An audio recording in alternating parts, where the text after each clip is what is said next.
Hello everyone and welcome back to another video from AI Basics. In this video, I'm going to show you how to change your name on your Lumen5 account. So let's get started right away. First of all, open up your web browser and then in the address bar type in lumen5.com and press enter. You will then be taken into the official Lumen5 website. Now if you haven't signed into your account already, click on the sign in button at the top right corner and then use your credentials.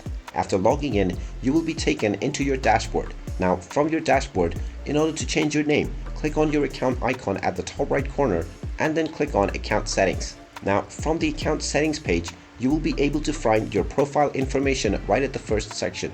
Underneath your profile information, you will find your profile name. Just type in your desired new name for your account.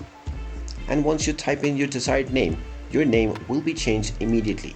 You can come back to this menu as many times as you want and change your username. You can also change your profile picture if you wish to do so. And there you have it. That is how easy it is to change your username on Lumen5. If you find this video helpful, make sure you hit that like button and subscribe to our channel if you haven't done so already. Also ring that notification bell to never miss another update from us. Thank you for watching and I will see you again in the next video.